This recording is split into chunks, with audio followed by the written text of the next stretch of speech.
Hey, everybody.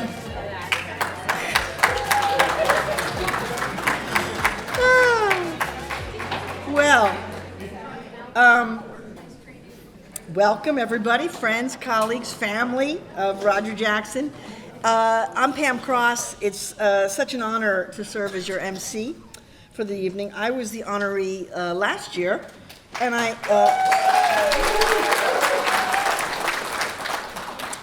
thank you. And I had so much fun, and there was just so much love.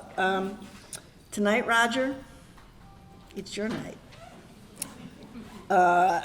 Before we begin, big thanks to the SFT event planners, Natalia Manger, who is out there, and Grace Talion.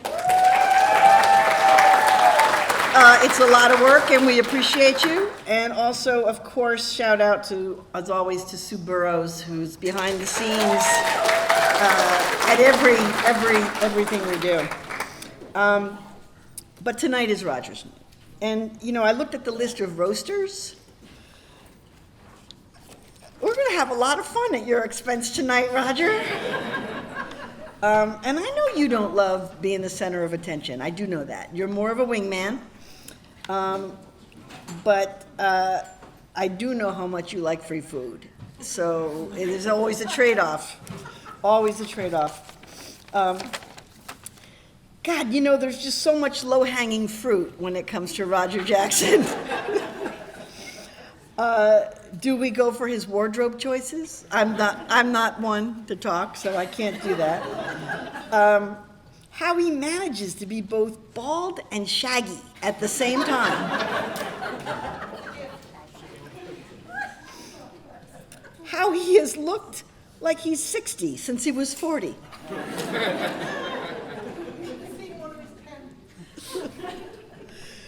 Or do we just praise him for his willingness to serve as Faculty Senate President, as SFT President? Do we acknowledge his outstanding teaching, his musicianship, his acting, his wit? He's a funny guy. Well, we're going to find out tonight. Our first speaker is my dear friend, last year's MC, and our union president, Emery DiGiorgio. And I think we should take a minute to show Emery some love for all she does for us, full and part-time faculty, professional staff, adjunct faculty, including her role in successfully negotiating our current contract agreement. Emery.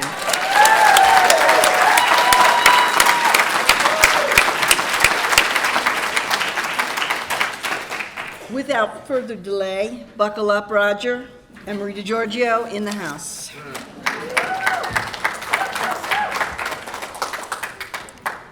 Right. So it's a pleasure to share this evening with all of you, and I want to add my appreciation for Grace and Natalia, who made this event possible. I want to thank Pam for agreeing to MC. I also too want to give Sue Burrows a shout out for triple checking everything to make sure we've got it covered. Thank you to our videographer, our photographers, any events volunteers, and to both bands. Thank you. Thank you. And then I want to thank all of you for choosing to be members of SFT 2275 and for choosing to spend your Friday night here at Stockton's AC campus. I mean, you're academics, you probably don't have much else to do. But I'm grateful that you've chosen to celebrate a colleague who's given so much of himself to the institution, to us, and to the union.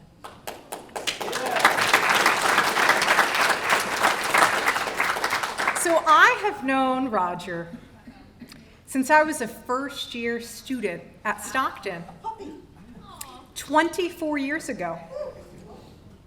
That fall semester, I also had classes with Alan Acuri, Bill Sensiba, and Ken Tompkins. And though Rodger was technically a junior faculty member then, sweating beneath his oversized wedding suit jacket on the first day. He appeared only slightly less seasoned and only slightly younger than these founding faculty members.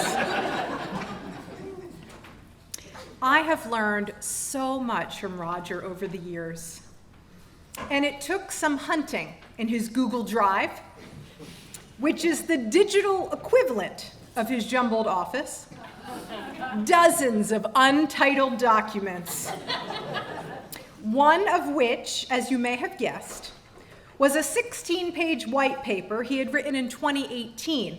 Inside the document, it was titled, "Burnt Toast, Trust and Betrayal in the Modern Roast." I will spare you even of its lengthy summary, but know that it was an illustrative example of Rodger's prose style. Rodger has been a mentor to countless students and colleagues. In fact, he's helped shape my most lucrative career choices. Though my parents were initially very anxious about my decision to major in literature, they were relieved when, in consultation with Professor Jackson, I picked up a second major in philosophy. As a colleague, he's also helped me choose balanced service opportunities.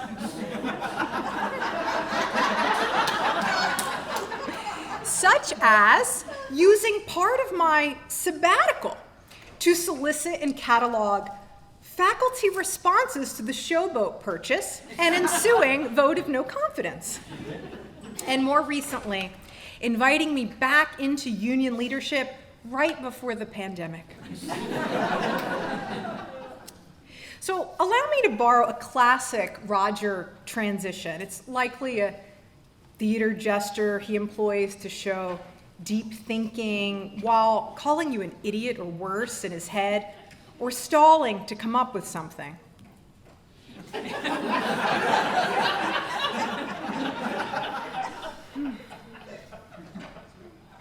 The truth is, though it is incredibly easy to poke fun at the hallway scavenger pigeon Rodger, or off to thump Rob Gregg on the squash court Rodger, or Nitnoy is a gibbon, not a monkey Rodger. Rodger has been one of my truest life mentors and one of the most stand-up men I have ever met. He has dedicated so much of his life to Stockton, our students, and the union.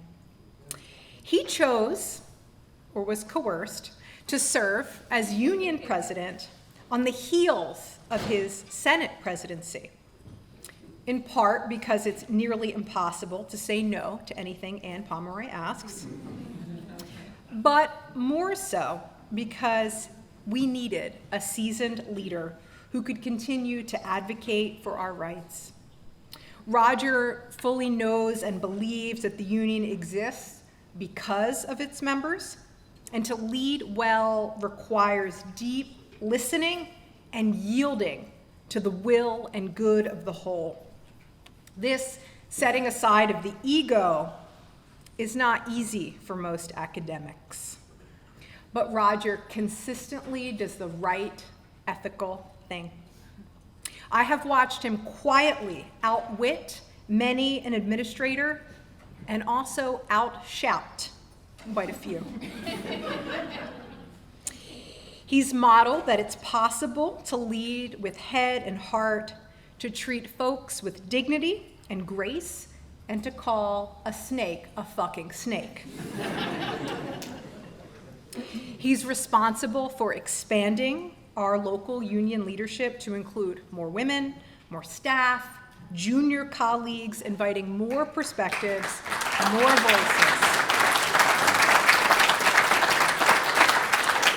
more talent into the room. And beyond that, he knows and loves us as people, has been there through family crises and personal celebration, He's the absolute real deal. Thank you, Rodger.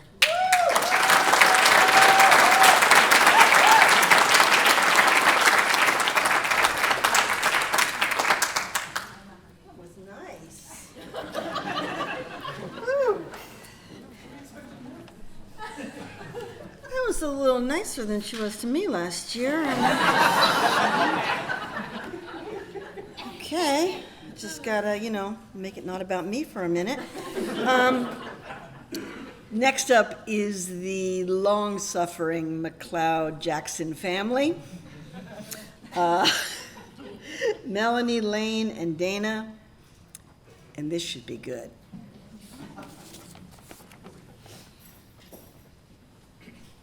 Are you coming up one at a time? Oh, I'm sorry. Okay. Dana Jackson is up first.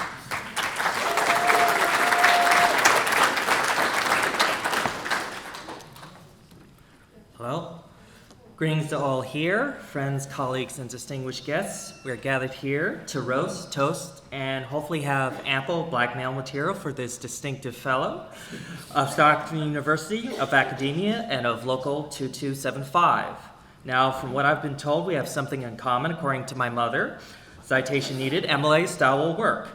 We have quite a few similarities, one of which is philosophy. What I've been able to discover is a never-before-seen text of an unpublished chapter of Aristotle's work. As we know, Aristotle has published the works of the Ethics, the Politics, the Anima, and now we have an unearthed work called the Rodger. Now, this translation would have been done by the prestigious and highly respectable University of Michigan, Ann Arbor, but we had to go to a smaller, more obscure institution by the name of Michigan State. So the first thing they explain is that it is imperative to live a well-lived life. One must keep their mind, spirit, and body full and always open to new experience. That is why those living the way of the Rodger must pick up some new instruments such as the concertina, be part of bands and other things to help those there, traverse to conferences to deliver fascinating paper topics, or even go back to acting in new parts, whether it's at Stockton or off-Broadway productions. It also means whatever any function, slight or large, invited or not, if there is a hint of it being catered, you must with all your power attend to it. It is your solemn duty. The second part of living the life of the Rodger is to live a life of sacrifice and duty. It should be that one volunteers to lead union negotiations, be involved with the leadership of the faculty senate, and hold an administration accountable when they decide to buy a casino without, being actually allowed to buy a casino. Sorry, my syntax is messed up here. It's actually translated to one should be volunteered for those positions.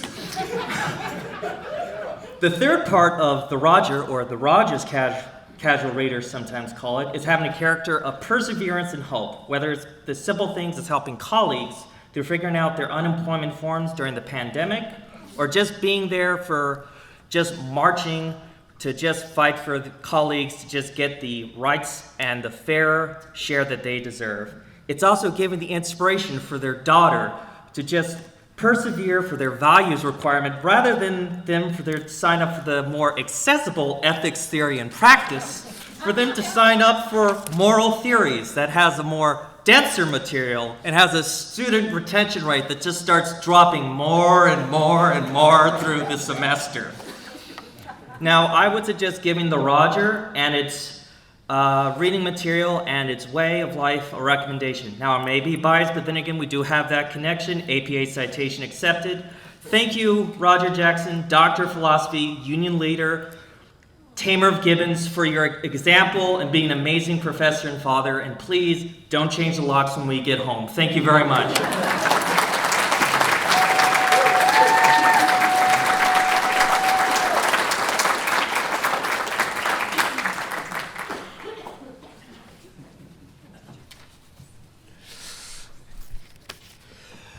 So in the nature of the roast, I'm just going to start off with an impression. Tell me if you know who I am. This is Rodger Jackson at a restaurant. Hey, hi, Waters. Waters, do you want a water? You want a water? You want a water? Water? Can we all of us have waters? Thank you. No, I didn't overdo it. I used to be a waiter. It's fine. Okay. Hello, for those of you who don't know me, I am Lane McLeod Jackson, eldest child to Rodger Jackson. And I want to be able to say, since my earliest memories, throughout my rebellious and sometimes incendiary youth, and into this current era of rapid, graceless decay, I can say with absolute certainty, and I need this to be understood, absolute certainty that I have always been aware of Rodger Jackson. Now, to be fair, you actually don't need to know him very long to become aware of Rodger Jackson. It happens, you'll be talking to a colleague and someone will start walking up and you'll turn around and he'll be there. And you'll be introduced to him and suddenly he will never leave. He will be there at all times. My favorite example of this was in my freshman year as a Stockton student. I was at the Osprey's Nest. Now, the Osprey's Nest started out as a college bar, became a college faux bar, pretending to be but wasn't, and now I believe is a call center, which in no way reflects the trajectory of Stockton as an institution. And we were there, and I'm with this new group of friends, and Dad walks in, sees me, travels over, and I'm trying to be very professional. And I introduce him as Rodger Jackson. And freshmen have questions, and Dad's listening and goes, oh, I can help with that. And he reaches over to the middle of the table and grabs a handful of fries. Now, this must be distinctly understood. These were not my fries. And as he stands there popping them in his mouth going, no, that's the requirement. You don't have to worry about that right now. Academic advising can do. Talk to Peter, he's great. You have any ketchup for this? Thanks. But he walks away and they turn to me. This is brand new. We're talking the first week and they say, are all the professors like that? And I say, no, only the ones with tenure.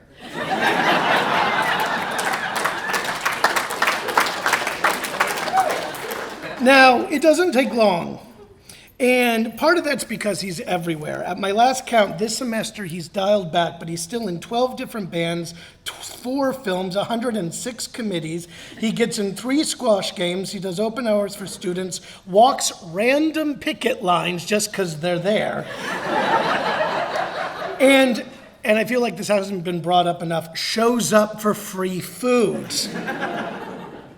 But I want to talk about what I think is one of his greatest gifts, which is this man does not care if the situation is awkward. Not if it means helping someone, not if it means being there for someone, and not if it's just fun. And the way I know this most is Dad and I got this absolutely wonderful opportunity to perform together in Greece. We got to travel the country from Delphi to Athens. We literally performed under the Parthenon.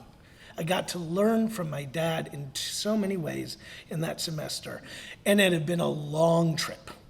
And we were supposed to leave at 4 o'clock, 5 o'clock the next morning. He says to me, hey, let's go find some music. So we go out to Athens and we find this little cafe. And there's a guy playing guitar.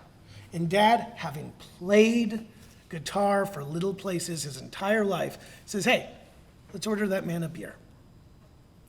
This somehow goes awry. The man sees the beer, sees us, stops playing mid-song, walks over, puts it down, and I don't speak a word of Greek. I was supposed to because I was in Greek, but I didn't.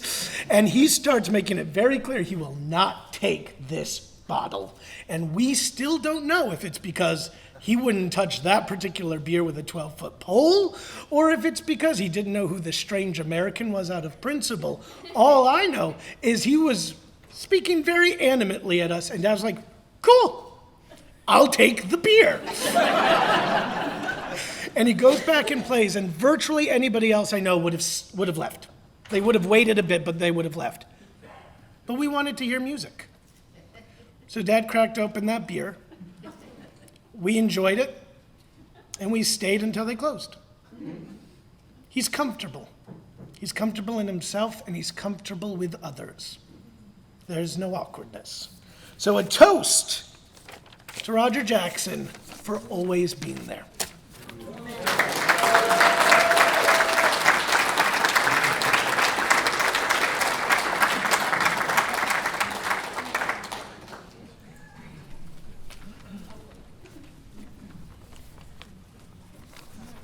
A lot of people. Good evening. I'm Melanie McLeod. Mine is not a roast. Mine is a toast to Rodger. He may find it a bit personal, so you guys all pretend to be doing something else. I assume that the reason I was encouraged to be here tonight is because of the unique perspective I have on the life of Rodger Jackson. To wit, 1, I have known him the longest, at least of anyone in this room. We've been married 35 years. He's my best friend. Perhaps most important, though, we share the same middle name, Lane. Although he spells his with a superfluous and kind of fussy extra vowel. But anyway, same name. Because of this perspective, I felt called upon to engage 2 questions. Who is the real Rodger, and what is the essence of Rodger? And I understand I have about 4 minutes to do this. Okay. With my training in philosophy, this should not be a problem. And since I've had 35 years training in sometimes trying to get a word in, I have embraced brevity. I have to say, when Rodger and I first met, it was not particularly auspicious. Well, the first night we met was at a rather wild party and involved a 6-foot inflatable alligator. Well, why rank up the past? Anyway. But then, during our discussions at grad school, I learned that he played the guitar and had done some theater. And I, of course, said, "Oh, great. Another boy stumbling through Stairway to Heaven and blowing in the wind." And oh, God, please don't tell me dinner theater. See what comes of making assumptions without evidence. I learned he was a real musician, a real actor. This was who he was, and who he remained as he became many other things: philosopher, professor, husband, father, and union man. The essentials, musician and actor, really are the key to who Rodger is. A pithy characterization: Rodger is the embodiment of honest expression. This is the reality and essential nature of our friend here. Let's think about the word honest. Free from fraud or deception, genuine, real. And let's not confuse this with the word sincere or earnest. One can be sincere without any deep understanding or judgment. As for earnestness, if that had been Rodger's essential characteristic, they would have found the body years ago. Honesty is always tied to truth. Rodger, as a logician, knows that truth is a property of declarative sentences. But beyond that, he knows that truth is not just a property of declarative sentences. Truth is wound up or knitted in, some people want to say embedded, but that's totally wrong, don't get me started. Anyway, to relationships, history, current events, culture, idiosyncrasies, etc., etc. But most importantly, it's meant to be shared at gigs, on stage, with colleagues, with friends and family. So now I come to expression, an act, process, or instance of representing in a medium. Rodger represents. Through his music, through his acting, through his actions, and through his words, Rodger always strives to represent truth.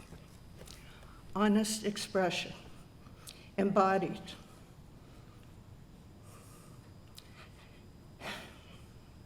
My old man, relatively free of issues and agenda. A saint? Hardly. A good man? Definitely. The highest compliment I can pay him is that not once in 35 years and this always surprises me, have I woken in the morning, looked over and said, why am I here and who is this person? I know who this person is. For those of you who might remember George Burns and Gracie Allen, George was once asked the secret for a long and happy marriage. George responded, marry Gracie. My secret, marry Rodger. Honest expression. Thank you.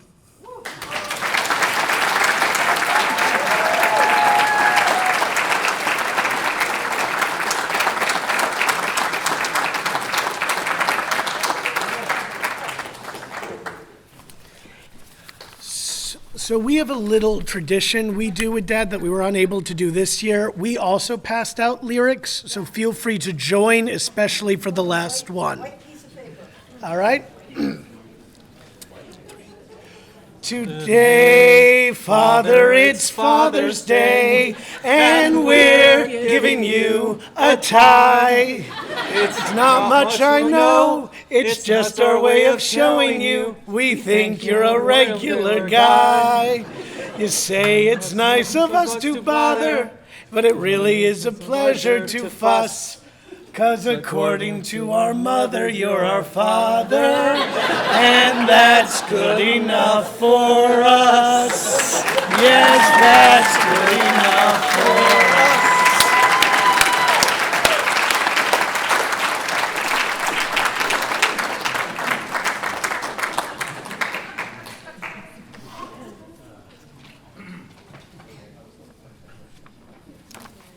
Well, that was nice.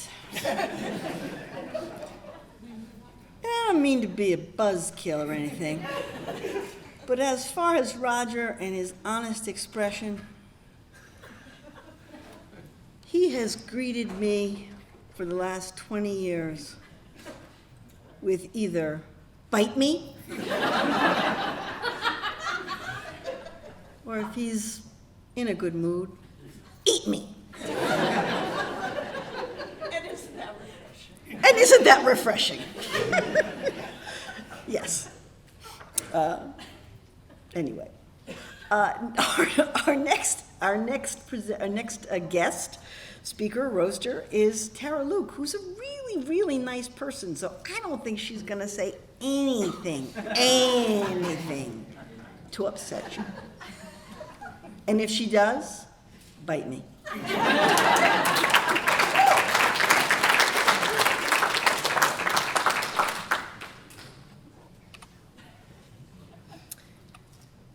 So, I don't know how to follow that. I am a scientist. I am not a poet or a philosopher. So I will do my best. I actually wanted to focus on some of the roles that we know about Rodger, and maybe a few that we might not have known about. We all know Rodger, the musician. And we all know Rodger, the union leader. Rodger has been instrumental in mentoring many of us into our roles in the union. In my case, well, as has been said, it's very hard to say no to Anne. It's also very hard to say no to Rodger. So when Rodger says, "You'd like to be on the union negotiating team, right?" 7 years later, here I am. So anyway, so we also know Rodger is extremely supportive of all of us. Again, many of us wouldn't be here where we are right now if it weren't for his encouragement. So we know Rodger, again, as a musician, as a union leader, as a philosopher. And this particular picture is from a philosophy conference that Rodger attended in San Diego, I believe, several years ago. Clearly, he is dressed appropriately with everyone else. But I wanted to take this opportunity, these are all the Rodgers that you know, but I wanted to show you some Rodger that maybe we don't all know. We do know that he's an actor, but it seems like maybe his role was cut in a few of these things. So I don't think any of us remember seeing him in The Walking Dead, but I assure you he was there. Firefly as well. Another thing that we may not remember seeing Rodger. I think his scenes were cut.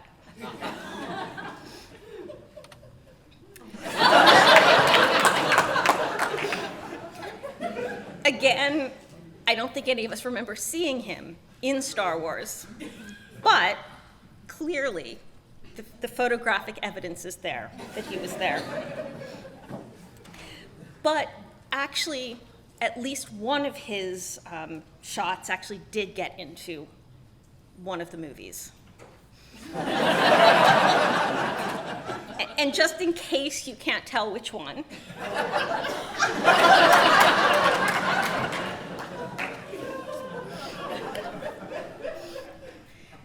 but my favorite role of all is Rodger as the 10th member of the Fellowship of the Ring.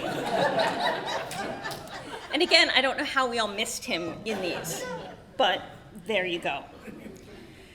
So mostly, again, we all know Rodger in different ways. And as I've said, and as Emery said, his support and encouragement has been really instrumental, certainly in my being here, but also in mentoring his junior colleagues and allowing us to feel like we belong and we are part of this. So thank you, Rodger, for your mentorship and your encouragement.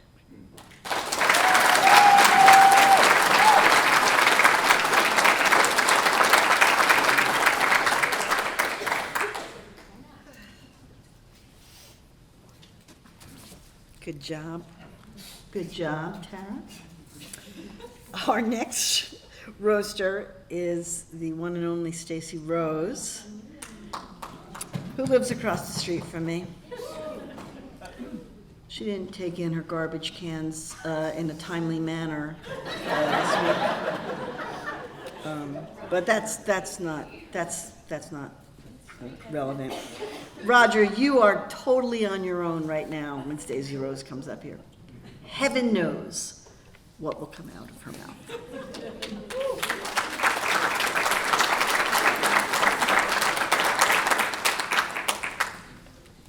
Okay.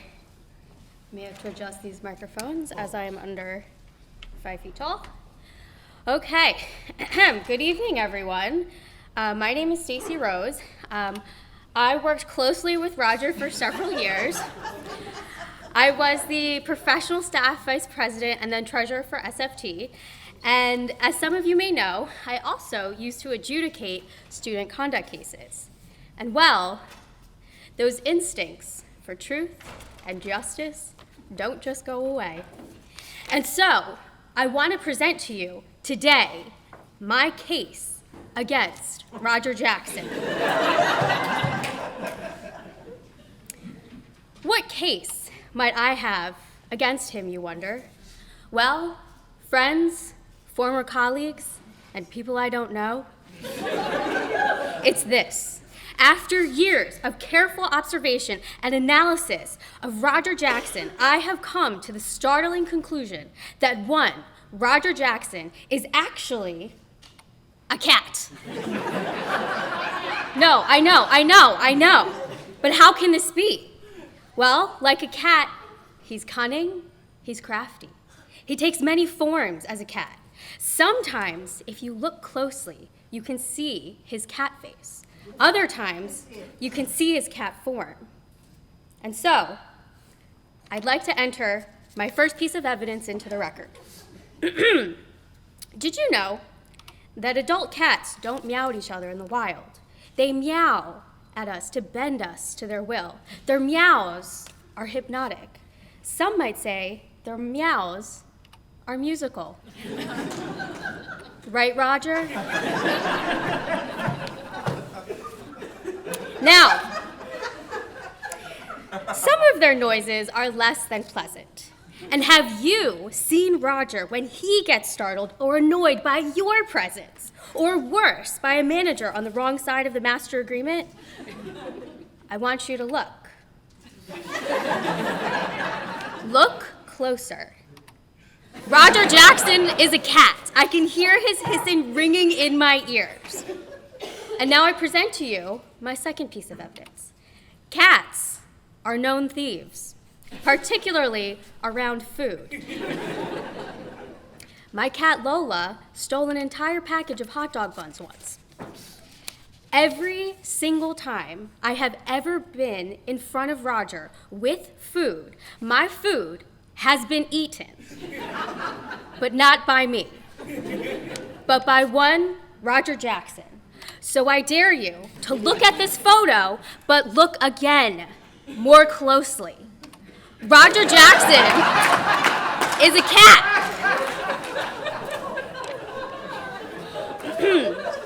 Tell you.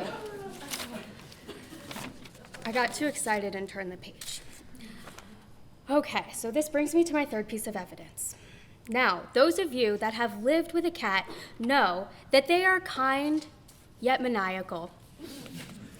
You'll see them smiling or relaxing in the corner after they've almost tripped you down the stairs or tossed your valuables, your water glasses, or other important items to the ground. Rodger Jackson often has this same triumphant, smug smirk on him after verbally tripping a depraved manager down the stairs or pushing a shitty counteroffer off the table. And so, if you look closely, and I mean really closely at his face, you'll see he's a cat.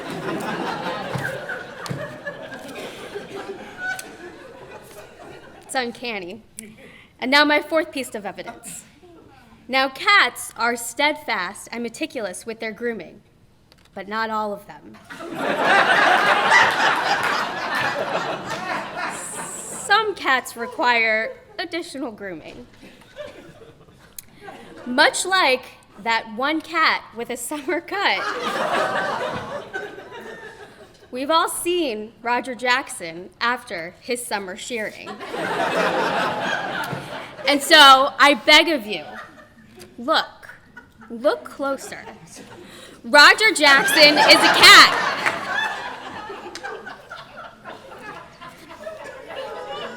And now I present to you my final piece of evidence. Cats are known to stare. Some say they see ghosts, UV light, or particles in the air. Look at these cats. Look how they stare. Who among us has not witnessed Rodger Jackson possessed, staring off into the sky? Is he searching for the answers to the universe? Planning his next meal? Plotting to confound some manager? Well, yes, but he's also a cat. Now, those of you familiar with cats know that this staring is often followed by what's called the zoomies, whereby a cat roams haphazardly at top speed around your home. Folks, you know what I'm gonna say. Despite his best efforts to conceal his zoomies as exercise or squash, I have uncovered the truth. Rodger Jackson is a cat.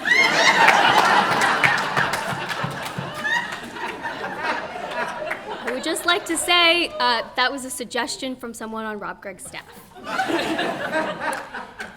So, friends, former colleagues, and people I don't know, I hope you see what I see. I hope you understand we must accept that he is a cat and that we must microchip him. Not just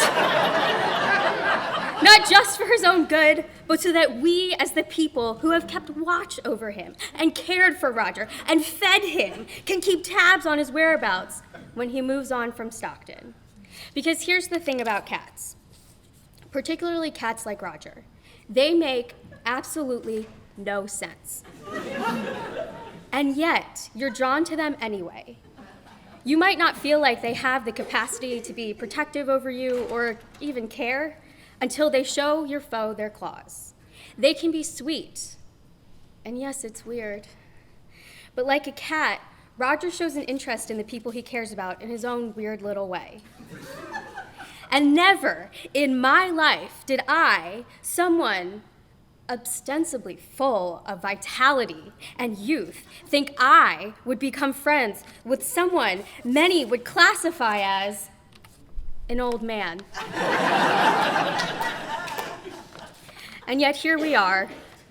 Rodger wasn't quite a father figure to me, not an older brother. He was more like that uncle you're grateful married into your family.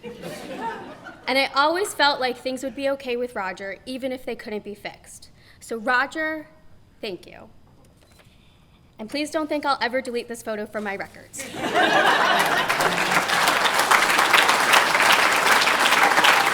I would also like to add, hugs cost $5.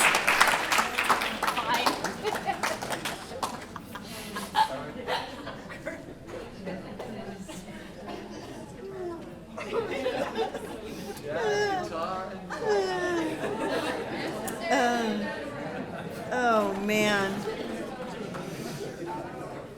It's hard to compose oneself after that. But we will. And now Rodger's good colleague, Ed Zubrzycki, is here. Where's Ed? In the house? And I'm hoping that Ed will bring a little class following that rather questionable presentation from Stitchy Rose, who lives right across the street from me.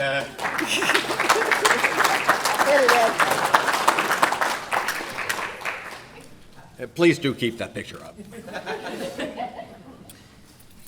What can you say about a man who grew up with a monkey and everyone thought that the monkey was the better looking of the two? Now, of course, Rodger has continued to insist for decades that Nitnoy was not a monkey, he was a gibbon. So what's the difference? It means that not only was Nitnoy the better looking of the two, he was also way smarter. Now, Rodger has been teaching a long time. This can be shown by his earliest student evaluations, where he was described by students as a hep cat, grooving far out in a stone-cold groove. Of course, I didn't know Rodger during his polyester suit-wearing days with the open shirt. When I first met him 16 years ago, he had prudently decided that a man of his age should probably button up, and he had switched to the oversized suits and dirty and wrinkled t-shirts. And yet, the spirit of the 70s very much lives on in Rodger. At a restaurant, he still tips like it's 1977.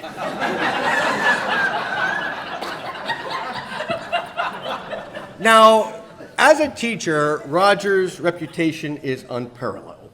Students love him, and classes with Jackson are always among the most popular philosophy, religion courses we offer. I once wanted to find out why, and so I delved into the student evaluations. What was amazing is that all of them said that he was very demanding as a professor. But then there was a word that kept reappearing.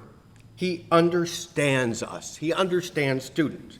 And I thought about it, and then I realized that he does. I mean, like them, he rolls out of bed, wearing the clothes he slept in, showing up to class, wrinkled hair and disheveled.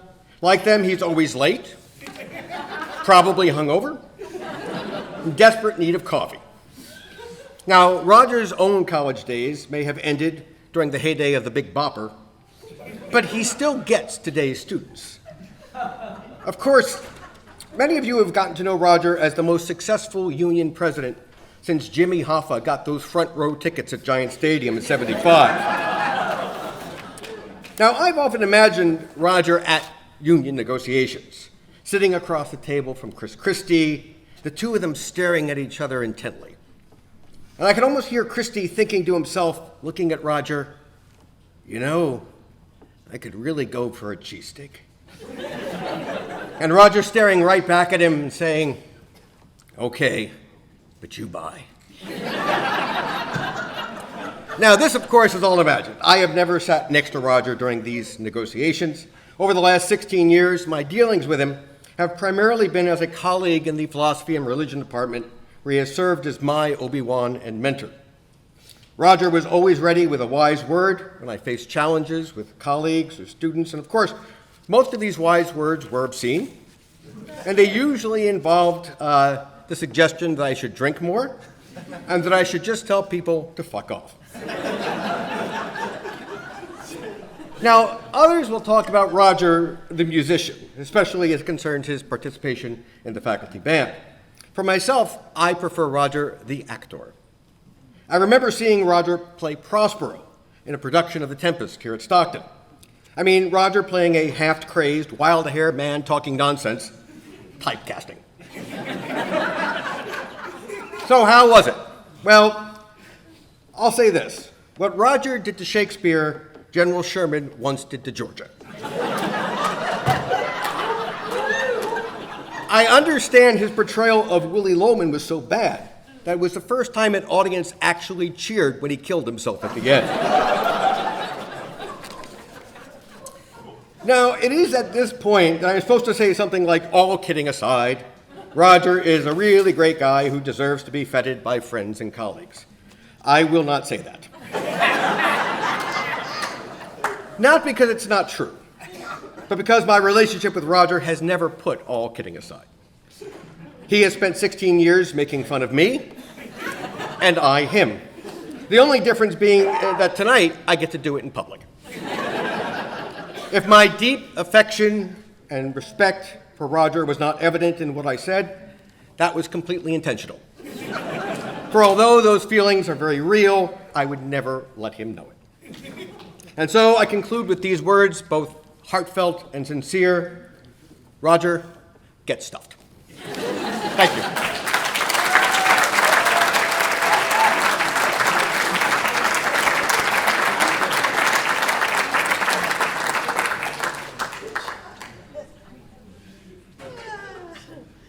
Yeah. I didn't see that one coming.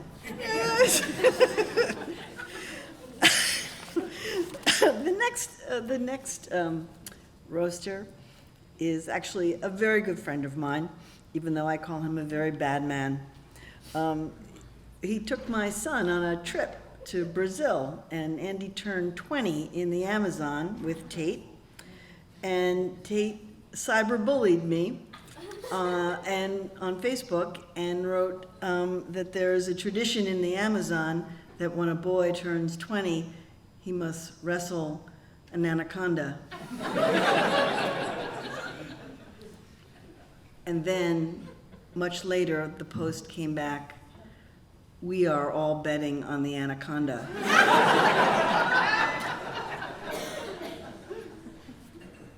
But he has a daughter now, and I can't wait till she's turning 20. But anyway, my friend, your friend, and a very bad man, Tate Durenji.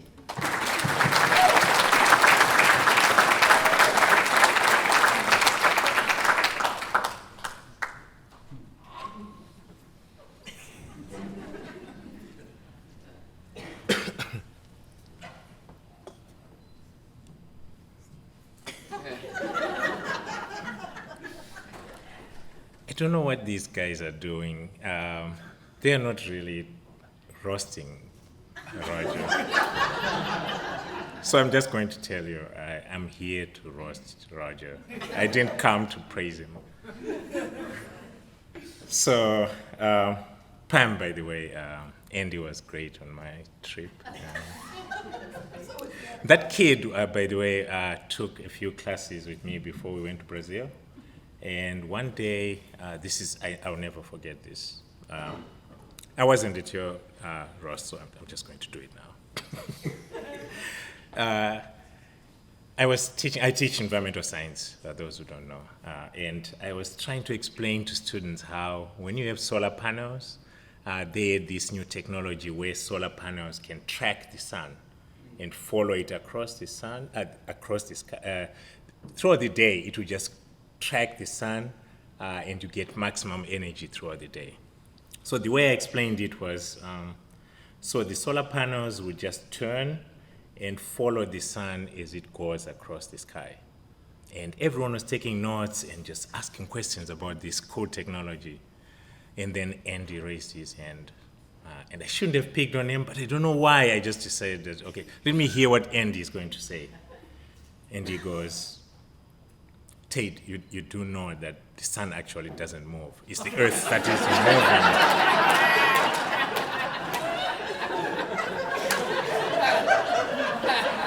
That's why I recruited him to go to the Amazon with me.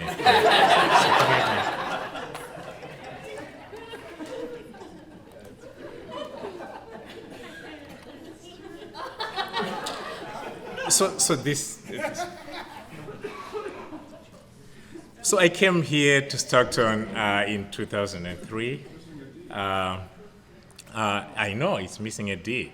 And those of you who have been here for that long will know that we used to have a faculty list where after Halloween, people just went crazy.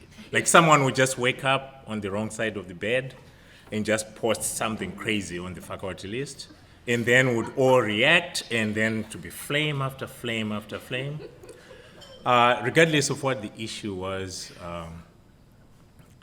it always settled down before Thanksgiving, and then would start over the next semester.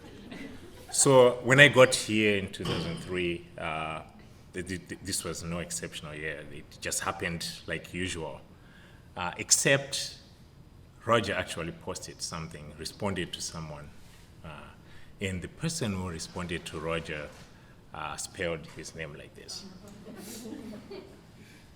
And then suddenly, it just became about Rodger. Like, how dare you spell my name without a D? And it just went back and forth and back and forth. I was like, I have to meet this man. Yeah. Because if he's getting all this worked up about a missing D in his name, there must be something to this man. So I got to meet Rodger after that. But I also wanted to just echo something that Ed said, that a lot of Rodger's behavior can actually be explained by his upbringing. If you see in his background, if you grew up in a house with a primate, it's your brother, you have to take that into account.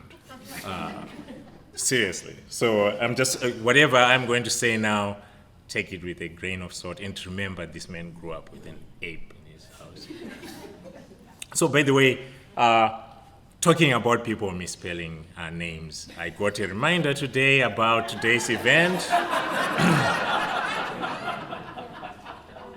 And I must confess, I didn't have my presentation ready, but this is not my name. And I'm fine with it. I'm not emailing anyone about it.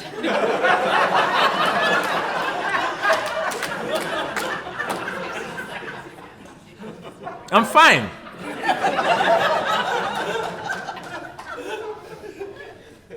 Yeah, we'll move on. Yeah. So I actually don't know Rodger that much. We've been here 20 years together, and we've participated in a lot of activities together. But it's not for lack of trying. I tried to hang out with his board friends, and it just didn't work out. You guys see? So I had a girlfriend who couldn't tell the difference between Rodger and Herman.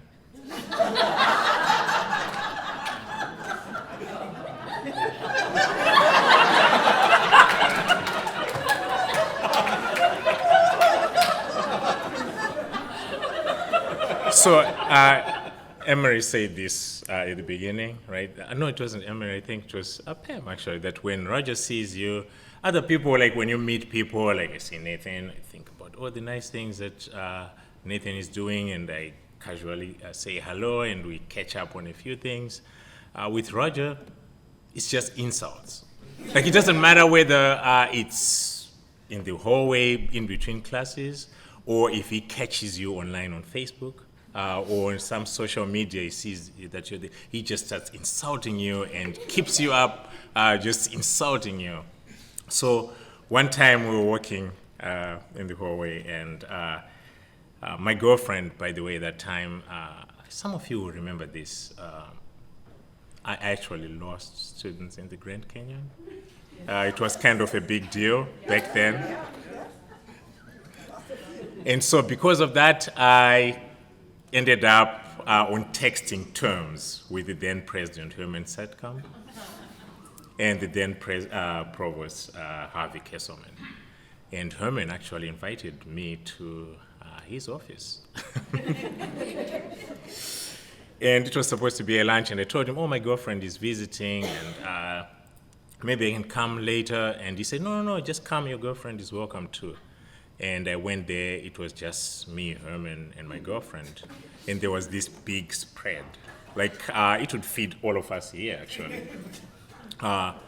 And we talked, and we left, and my girlfriend had this really amazing impression about Herman. So when I met Rodger with my girlfriend again, a couple of weeks later, and we started trading insults, she didn't realize that, oh, this is a different animal altogether. So she's like, you talk to your president like that? I was like, no, that's not my president, that's only Rodger. I was like, think of it this way. It's like the president.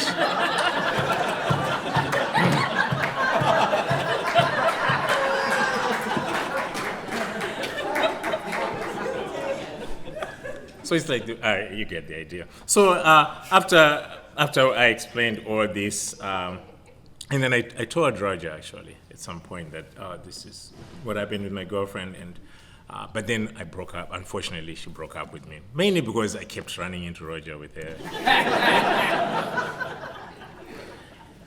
And so Rodger asked me, what happened?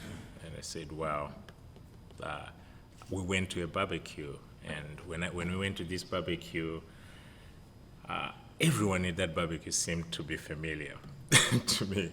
And turns out that my girlfriend actually was related to me via marriage.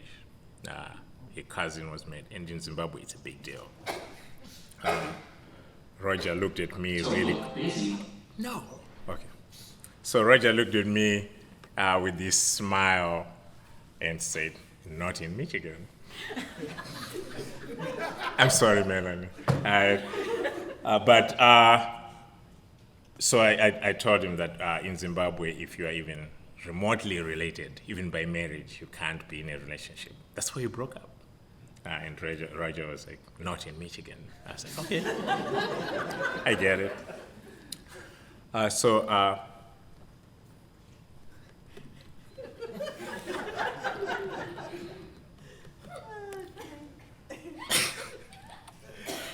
So I just wanted to talk about a few things that, and hearing everyone talk about their relationships with Rodger made me realize that I actually know Rodger a lot more than I thought I did. Because, before we get started, like, if you think about what the leadership here does, especially union leadership and faculty senate leadership, you don't get to understand this unless you chair a task force or you're a chair of a committee, where you realize that whoever is the union leader or the faculty senate president, they're involved in everything. Everyone comes and they are reporting to that person, they are complaining to that person, they are just everything, except Rodger. I know this for a fact, because Rodger just finds a way. I don't know whether you realize this quotation. This is from his pandemic course, right? So the pandemic hits, and in fact, the photo that you saw earlier is from that promotion for that course. And instead of putting materials together, and actually, well, it's your course, Rodger, right? He invites all these other professors to come and talk to his students, and he does nothing, really. And this is his quote. I reached out to my colleagues and asked them if they would generously give their time and expertise. And they did. And then he gets paid for this. He did the same thing when he was union leader, when he was faculty senate president, when he was the assembly president. And I know this because then he would be invited to sessions where he's supposed to be just an observer. And that's the time that he actually shined. He would just speak when he's not allowed to talk. And you hear this over and over and over and over again. So I just wanted to play you something that to me represents who Rodger really is. Really working at your desk, scatter papers, materials, and messy. Make sure it looks like you're typing or writing, even when you're not working. And learn your computer's keyboard shortcuts for switching between screens quickly. If you want to look busy away from your desk, carry a prompt like a binder or something. And visit coworkers in other departments. For more strategies, like how to set up your desk so no one can see your computer screen, read on. To look busy without really working at your desk. So anyway, I've actually been involved in a lot of events and both on campus and off campus with Rodger. And I don't have a liberal arts degree, in case it's not clear to anyone. I went to a school where you are a chemist, you just study chemistry from day one to the day you end. So when I got to Stockton, I talked to colleagues and I just was like, there's no way I can function in this place without having the basics of just simple history, philosophy and stuff. So they said, you want philosophy? Take Anne's class. So I went and sat with Anne, and she's like, it would be nice to have a colleague in a class. And I teach with these books and everything. Maybe if you read these books and then before class we can talk before you come to class. I was like, I'm not doing that. So I went back to the person who referred me to Anne. I was like, who else can I take a class from?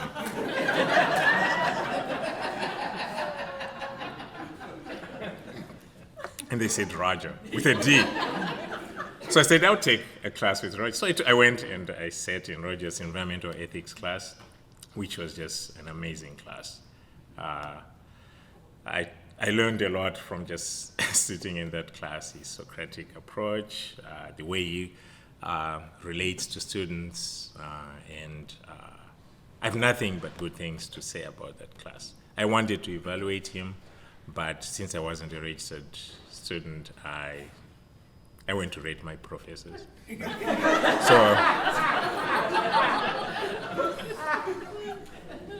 So I talked about the fact that he was hot. Actually, I meant hot mess because he just, others have touched on his dress and not showing up on time and just showing up, and he would just show up and hang around, doesn't talk to anyone, and then just launches into I think we had 12 books in that class.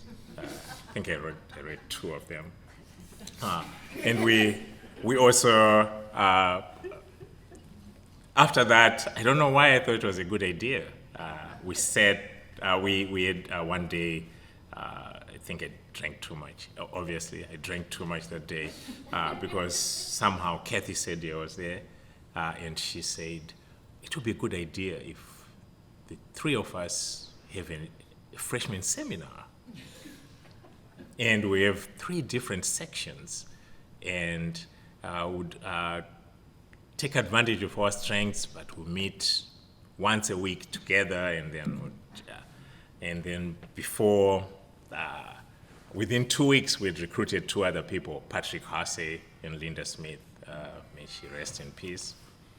And so at the end of that academic year, we actually had a freshman seminar called Environmental Citizenship with a philosopher, a biologist, 2 biologists, Kathy Sedia and Linda Smith, and then a political scientist at that time.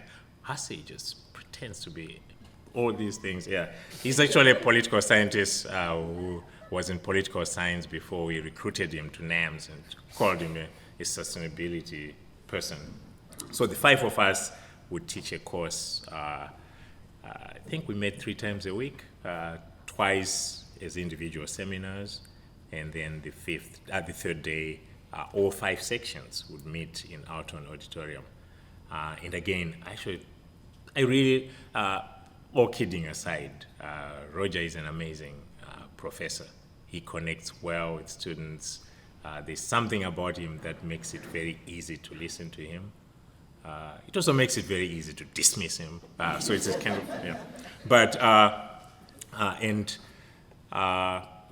it was a good experience. I really liked that. And of course, again, we went out for drinks.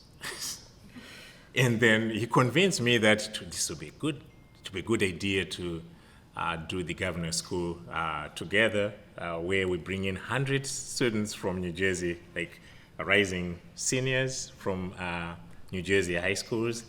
And I would do the science part, he would do the ethics part, and the philosophy part on environmental issues.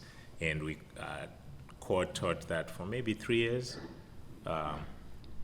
And that was good. But I think for me, I decided to just break it off with Rodger when he convinced me after yet another round of drinks that we should do a funeral service for the death of higher education in New Jersey. I actually think this was a turning point. I feel like after we did that, higher education in New Jersey actually died. So I see that Stacy is in this photo also, right? This photo, yeah. So I was one of the pallbearers there, and Rodger. I saw Harvey come out of his suite, and he just looked at us in such disappointment. Yeah. That's when I knew that I should stop hanging out with Rodger. But Lane mentioned Greece, right? That you guys went to Greece. Those who know, right?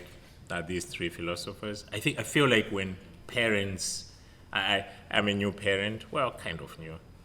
When parents give kids their names and guide them towards certain fields, there's a force out there that kind of guides them.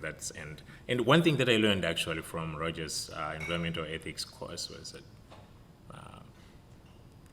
free will doesn't really exist. And there are a few biologists here who know a lot about mitochondria.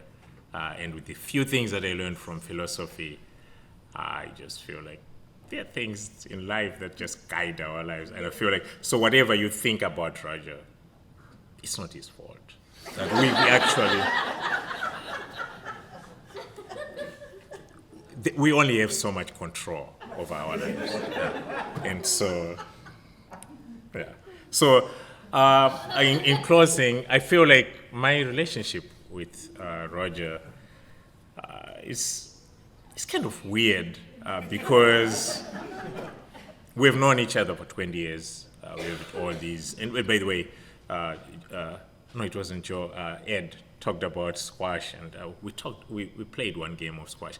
Apparently, I sucked so much that Raj would not return my calls. If you can imagine, I messaged him on Facebook. I reached out on WhatsApp.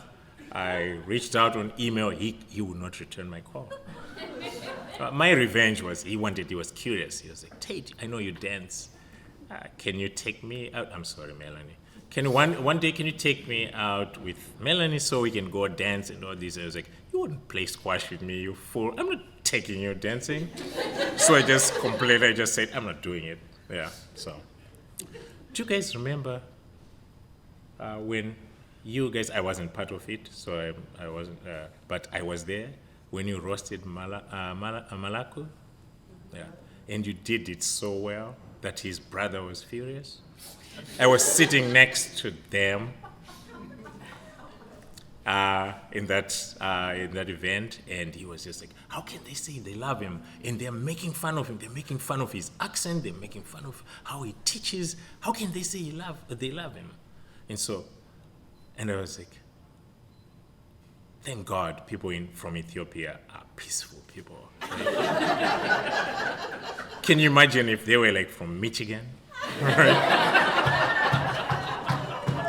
That's why today actually I only started working on this last night, but I had to change. Early this morning because I had something even nastier, but I remembered I've been to Michigan, and I just didn't want to die. So, so my relationship with Rodger, I just feel like he brings PTSD to me. But the only reason I just keep being friendly with him is I just want to know what happens next. I have a fear of what I may be missing out if I just block him out of my life. So we'll see how the next 10 years, if he lasts, where they'll take us. Thank you, everyone.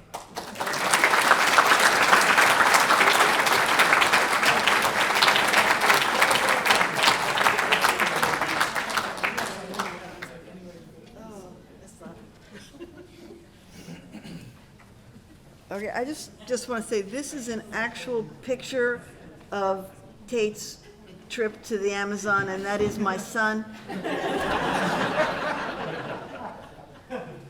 It's a bad man. Joe, Everett, did you make it? Yes. Yeah. Oh, go!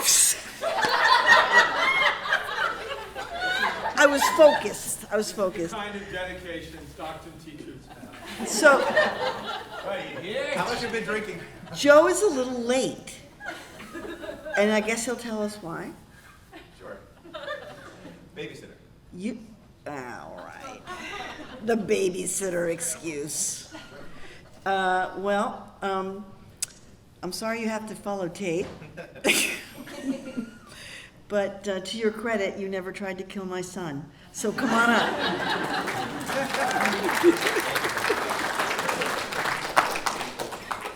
Well, I've at least got that going for me, but let's just say maybe I was late in honor of our guest of honor tonight. I just wanted to fully embody his essence so as to appropriately be able to roast him this evening.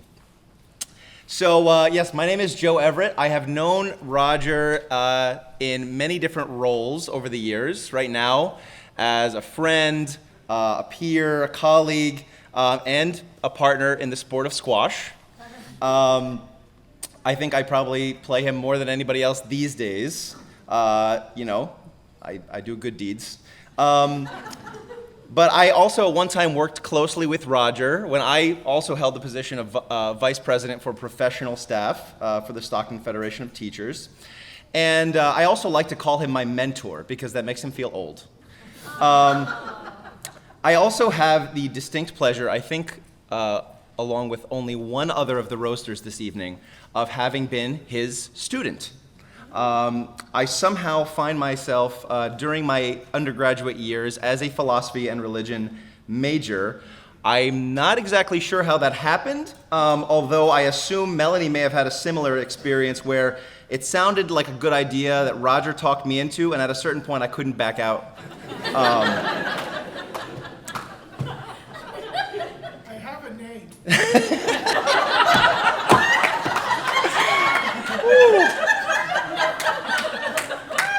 You said it, not me. But one thing I did learn as a philosophy and religion major was how to organize my thoughts. If you've ever seen Rodger's office, it is a miracle he taught me to organize anything. But God works in mysterious ways. So this evening, I have organized my thoughts, and what I've organized are some of the lessons that I have learned over the years from Rodger, and I've been studying the method that he has used over the years, the formula, the approach that has allowed this man to somehow beat the odds and become a success. And I thought we could all benefit. Would you like me to share my thoughts with you? This is the Jackson method. Okay, here it is. Lessons learned and formula for success. First point, understanding is overrated. So whether it's trying to make sense of why managers and administrators do what they do, teaching classes, or rare moments of singing for the faculty band, Rodger operates in accordance with the principle that understanding is overrated. I can tell you from firsthand experience that listening to Jackson sing Louie Louie is like sitting in one of his classes. The words are delivered passionately but completely incomprehensible. I also imagine, although I have no experience of this, that both are better when stoned.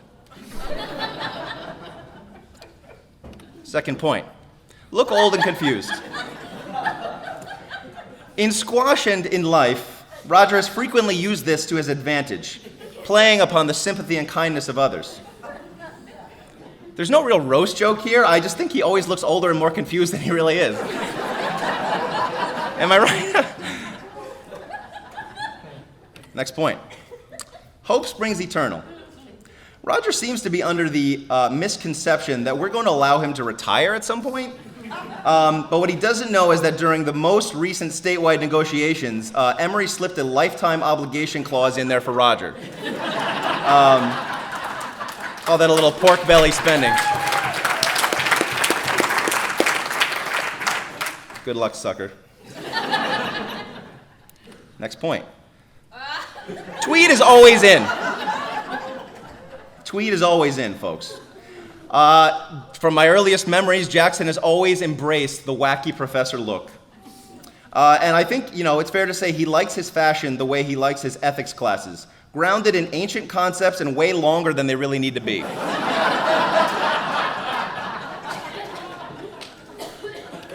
Next point. Believe in yourself. I admire Rodger's self-confidence and belief in himself, although it's completely unfounded. When someone is overconfident, they get crazy ideas like playing professional squash on the senior circuit once a retirement comes around. The man sent me videos of professional squash players as if in some universe this relates to him at all. It's endearing, but you kind of feel bad after a while.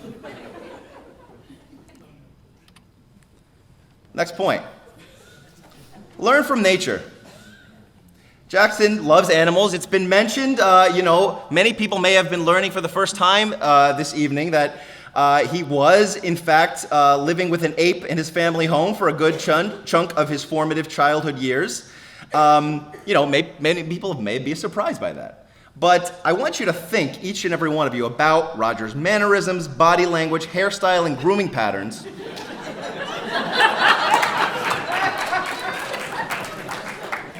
I was going to ask if anyone was still surprised, but I think we know the answer to that.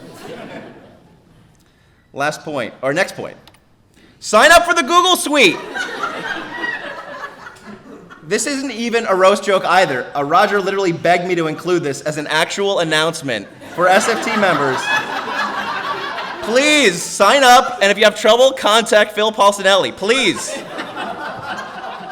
He won't sleep tonight if you don't sign up. So I can tell many of you from some of the murmuring, you think you know where this is going. But I'm going to have to make a disclaimer. This approach may not work for everyone. Yes, there are literally piles of examples I could give to demonstrate that this is how Rodger got where he is today. It's how he became a successful academic. It's how he rose to positions of authority in our union. It's how he got Melanie to fall in love with him. And it's the only way he ever beats me in a game of squash. But as I say, it's not an approach that works for everyone. It may not be generalizable. Because truly, there is nobody like Jackson. You'd be hard-pressed to find a more honest, I'll say earnest, despite it putting me in trouble with Melanie, kind, intelligent friend and colleague. So please raise a glass with me as we say cheers to Conrad Jackson. Cheers.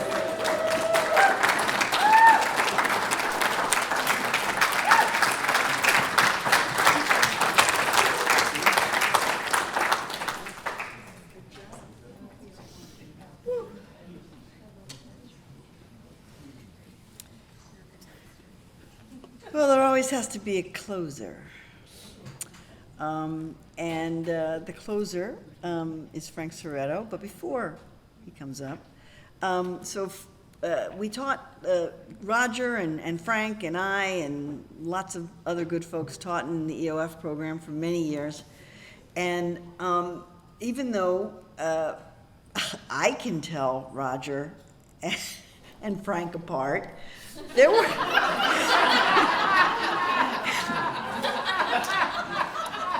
there were some students who went the whole summer.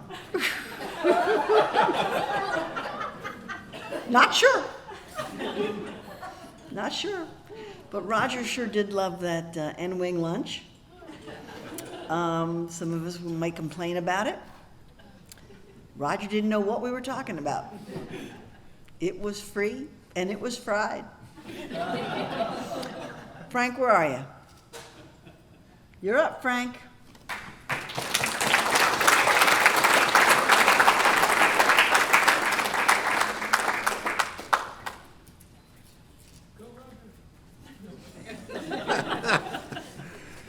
So, let's see. First of all, thank you, Pam, for taking my whole presentation and ruining it. No. I do want to thank the folks who organized this. Having me as the last speaker, Pam said it's because I'd be an ideal closer. I think it's really because she was afraid I would be asleep by now, and she thought this would be the only way to keep me up. So let's see. So I am Frank Soretto. I teach in our first year studies program. I teach mathematics to the other 98%, as I like to refer to them. I'm going to be brief, and that's because really, Rodger isn't that noteworthy. And so it doesn't take too long. Oh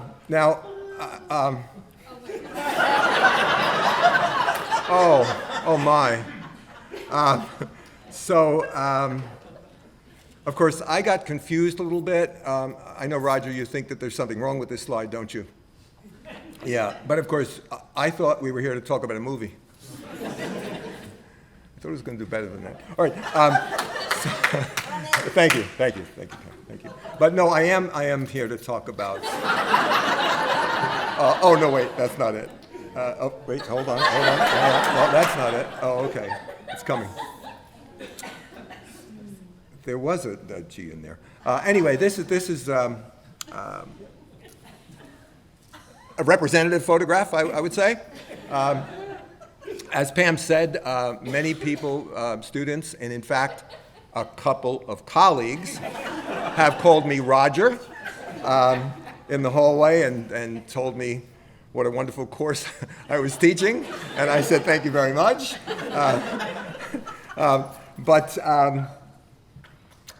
We have been neighbors, and I'd like to say friends, although that may change soon.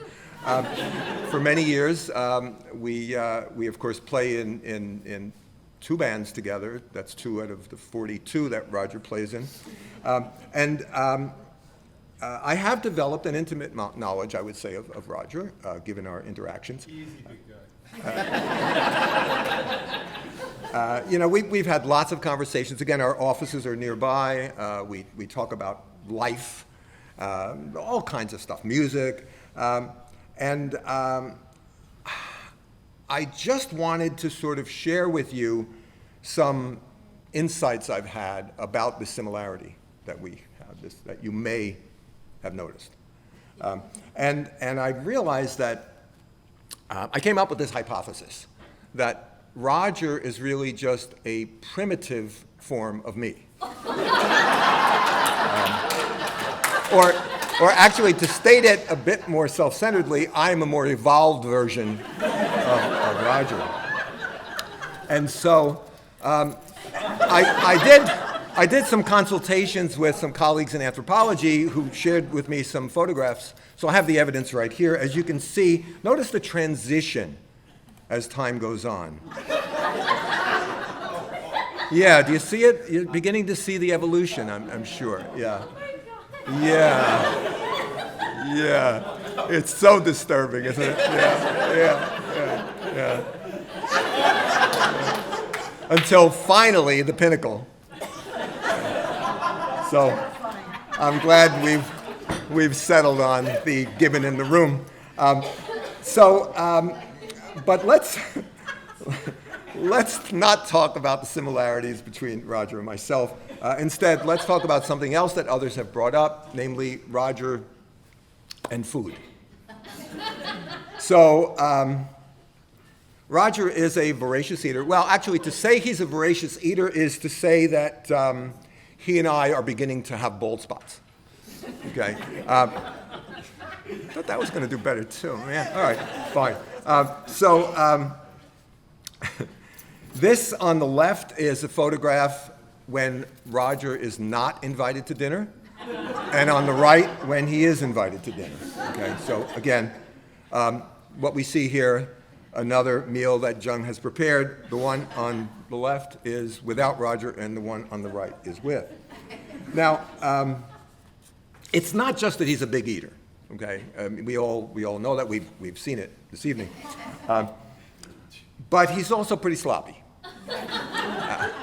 And so I have some other evidence I'd like to submit to justify this claim, in case some of you haven't met Rodger yet.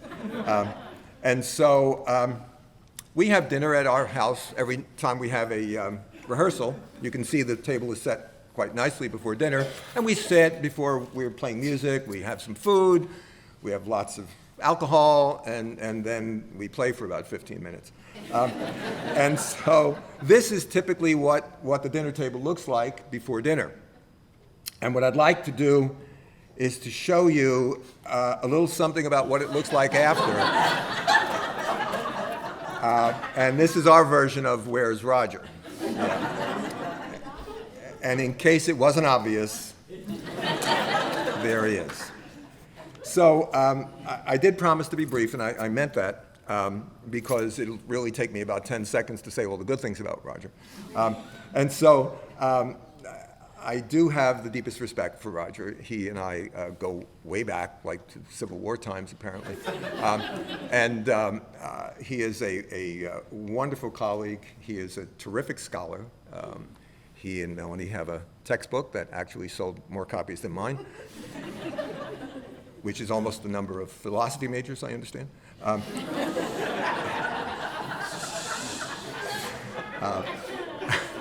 Of course, he's a faculty leader. People have talked about that. I know him very well as a musician. You've seen him play guitar. He also plays this little squeeze box. Probably many of you haven't seen that. He plays mandolin as well, and he plays them sort of okay. He's a media critic. He and I have lots and lots of conversations about movies, and whenever I mention one, he says, "Oh yeah, I saw that. But, you know, the fourth season was really not as good as the second or the third." And I say, "Well, I just started. Would you please stop it?" But again, most of all, I consider Rodger to be a very close friend. And as I usually like to say, my younger but not quite as good-looking brother.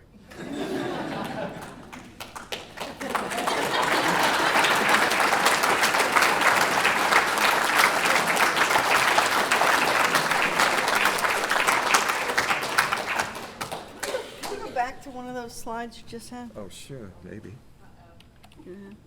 Yeah, go back, keep going. Yeah.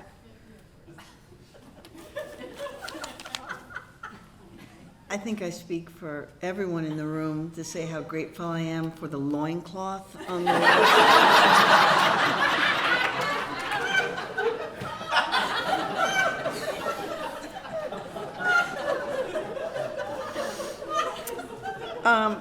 It's almost time for you, Raj. But I do want to tell you that I really love you, and I've learned so much from you. And I remember Dana was my student, I think twice. And I remember the first time Dana was my student, I guess you were bringing home some of my materials and stuff, and Rodger was like, "Oh, this is really interesting what you do. I mean, you're so organized. And I'm gonna try to to do this." And I was like, "Oh, Raj, you gotta do you." And then he goes, "No, I'm gonna incorporate this." And then it was time to teach EOF, and so I said, "So Raj." "Oh no, I'm not doing any of that." That's too much work. But that's the beauty of the way you teach, Raj. You make it look like you're winging it when we know you're not. And you mean you are? I'm so disappointed. All right. That's it for me. It's time for you. Rodger Jackson.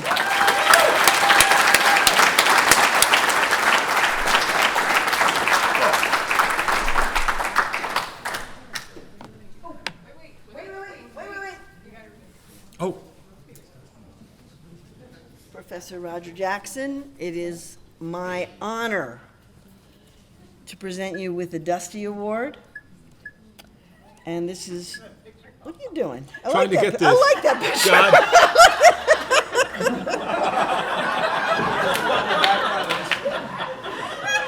I think that was the best picture of the night, but anyway. Yeah, we should talk about that. This says the Stockton Federation of Teachers Toast and Roast Dusty Award, which is named after Ralph Bean. Yes, sorry, I had a moment. Mitch McConnell moment.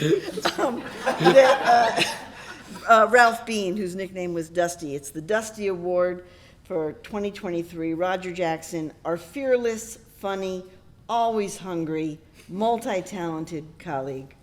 Rodger Jackson.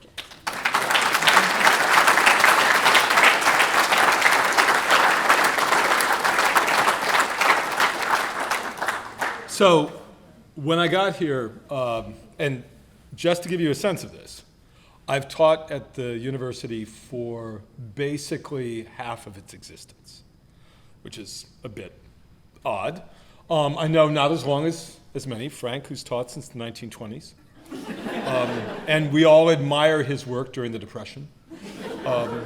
And so I wanted to read just a couple of things. I mean, first of all, I have to say, one of the greatest honors I've ever had is to be the union president. It was the privilege to lead such an extraordinary collection of individuals, the commitment that you have towards the students and so on has always been something that I found really quite moving and made me really proud to be your teacher. And I to your union leader, I wanted to read some of the emails that I would receive from folks.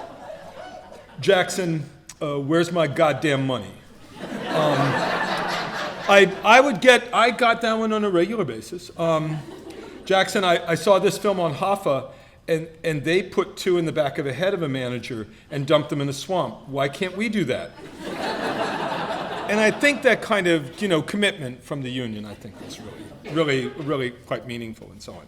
No, okay, so my problem is I'm literally staring at this creepy set of photos that Frank has got here, right? It's like really not a good thing. It's like this needs to go somewhere else, but okay. Yeah. So I have to look at that thing. Yeah. It's so funny. All right. Doesn't it? Oh, and here's the advancement of education. Two of the senior faculty.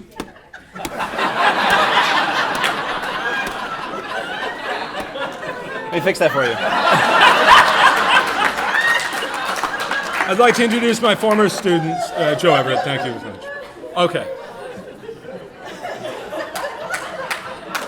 Yeah. All right. So just to sort of start in the reverse order here, Emery, who was my student, was always the same thoughtful, patient, tolerant of people who were not living up to their expectations. Considerate of those who weren't really working and maybe had challenges.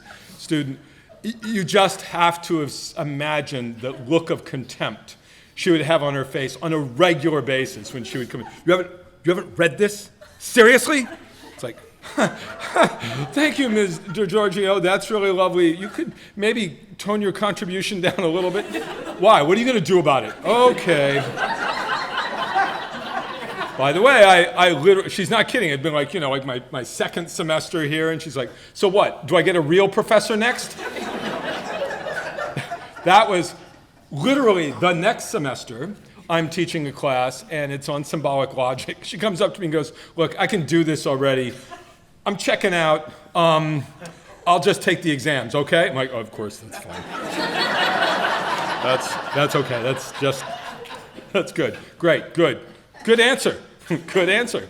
So yeah, and it's so neat to see how she hasn't changed at all. That the same spirit of openness is still there. Although, what can be somewhat challenging as having in your students is sure nice to have in your president. I never in my life pity those asshats up at State, but I do understand them going, God, can someone stop her? Just please. So, thank you. All right. So, let me just go down it is almost impossible for me to speak in any kind of humorous way about my family, because they literally have been the group that has sustained me through so much. The only thing I can say is that if you saw a photo of what Melanie looked like when we met, and you saw a photo of me, frankly, the ones you saw earlier are like the better photos. You would go, really, you could do better. I swear to God. She was the most beautiful, the smartest, the most deep human being you've ever met, and she has continued to be so the entire time.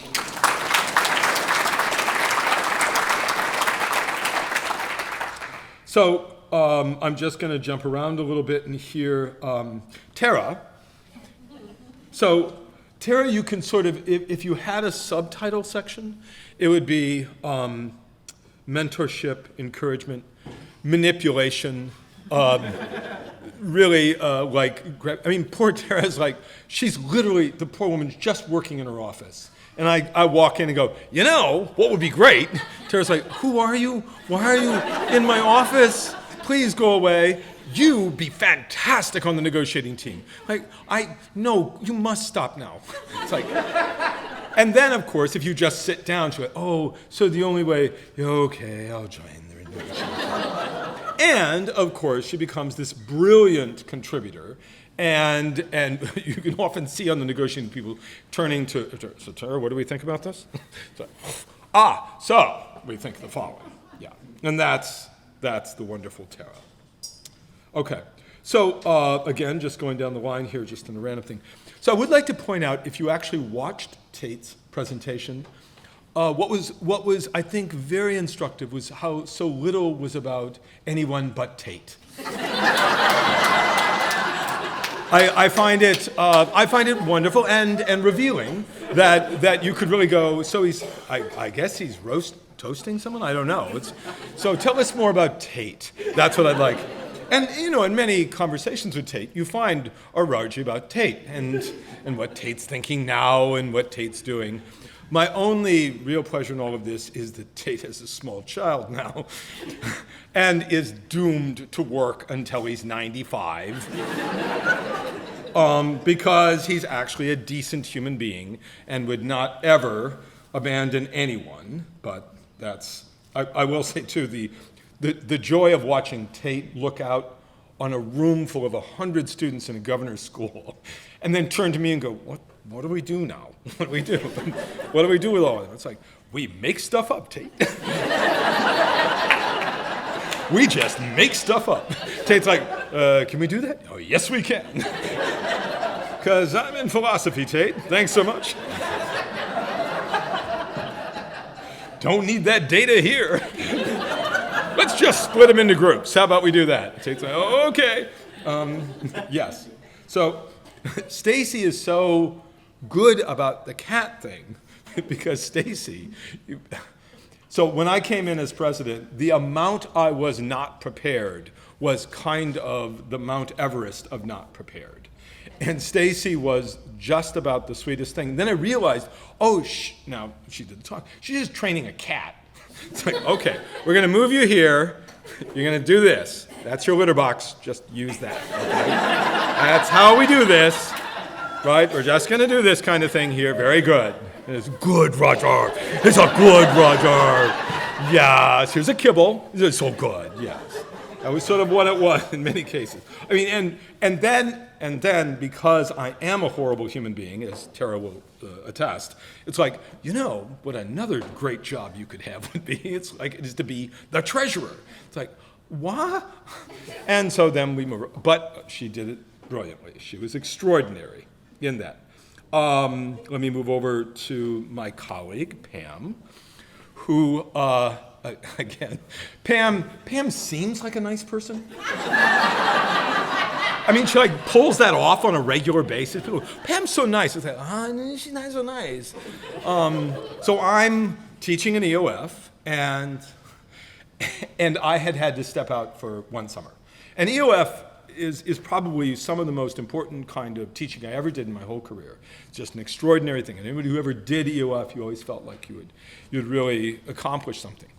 So in EOF, there are these hierarchies, right? And at the group 4, it's a group of students who all have, you know, very good scores and are quite able to be admitted to college otherwise, right? And so that's the group they had given me, right? This group.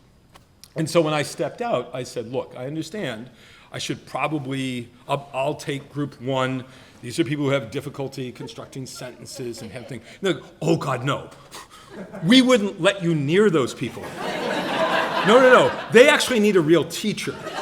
No. We're not. And mind you, Pam thought she was being nice to me. It's like, oh no, God, no, oh God, no. Yes. So this was Pam throughout my career. Now, Pam also, by the way, was also very, very good about whenever I would like feel just crazy and frustrated, I could just show up at her office and start ranting. And she's like, oh, good, Rodger's here. Which, interestingly enough, is not an uncommon response. Oh, good, it's Rodger, it's nice to see you. But we should have locks on the doors. Joe, my former student, and a person who did just yeoman labor as professional staff, vice president, and fantastic. He shows all the kindness and pity to a 63-year-old man on the squash court that he showed tonight. So that on a regular basis. Now, what's fun is there's nothing more joyous than watching Joe's expression when he actually loses to a 63-year-old man. There is every part of his body is like, this is not right. This is, Jesus, we need to talk. Yes, because he is a devoutly religious man. He finds it just wrong that God periodically lets the old guy win. Yes. And again, I kid, but both Dana and Lane have meant so much to me. By the way, they were both my students as well. And they were both superb students. They were just wonderful. And those of you who ever had them in a class know that they were. And they were both, I always took this as a real sign of their character. Both of them were adamant to make sure that people didn't know that they were my children in the classes. It was only later that I came to conclude, like, no, don't tell them we are related to you, don't anything at all whatsoever. Right. My colleague, Ed Zubrzycki, is probably, you may not know this, but he is one of the most seriously, is there there's like a phone going off. Right. We mean so much. Yeah. Hello? But Professor Zubrzycki, Ed Zubrzycki, is literally a world-renowned scholar. He is one of the most famous people in his area, which is not unlike being the tallest building in Wichita, Kansas. But it is nice to have Shecky Green as your colleague, which is how I always think of Mike. Now, this sort of dates me, like there's like 5 people going, Shecky Green, that's a funny reference. The rest are going like, who's Shecky Green? Right, yes. But no, it's been an honor to have Jungbok and Ed and Lucio. There is obviously a Banquo's ghost here in my colleague Anne. But, as they say, that one I just can't even speak of. Okay. Well, let me finish then. Let me make sure I've got everyone. So, Emery, yeah. Oh, I know everyone's thanked them, but could we please, I want a round of applause, for the people who organized all of our food and everything, for the musicians, who, by the way, I really find it annoying that they played so beautifully and well without me. I really don't like this at all. You know, they're like, oh, they sound really good, yeah. But for the musicians and for the two bands, it has always been a major part of my view about the union that we have to pass on to the next generation, that it is the next generation that picks up the baton. I've thought of the union in many ways as a relay race. Now, in which one person is handed and passes it on to the other. There is another way in which it is a relay race, in which you are just running around in a circle like crazy until you are exhausted and fall on the side and throw up violently. But we can pick whatever part of that metaphor you like. But I want to thank both the bands, and please do stay, drink heavily, and listen to the next band play. Very, very heavily.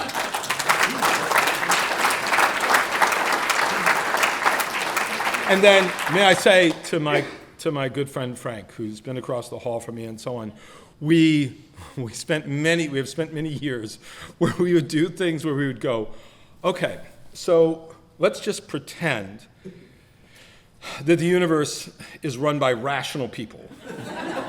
What would the argument be? And we would run through them and we'd go, this would be it. And then we would go, okay, well now no one running it is rational, so let's figure out what we're going to do next. And we spent lots and lots of times. I remember once being on a committee, and actually many of you as I look out, I know that was on committees. Seriously? I'm getting beeped off the stage? Seriously? Whoa, come on, let's move it along here.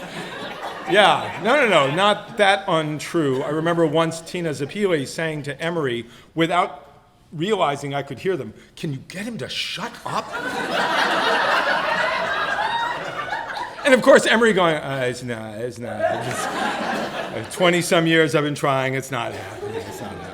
No, but Frank, to all your generosity and all your kindness and all of your mentorship, and that I mean in less the Rodger way, which is manipulative, forcing people to do things that they, as Tate has rightly pointed out, should be doing yourself, right? No, thank you for all that you have given. Again, I echo the Banquo's ghost, my close friend Anne, who would say, you are the union. You are what make us the kind of place where you go, okay, this is driving me crazy, everything's making me nuts, but it's the kind of place where everyone here goes, no, we're committed to justice, we're committed to each other, we're committed to actually furthering the idea of educating people to become better persons in this world. Thank you so much.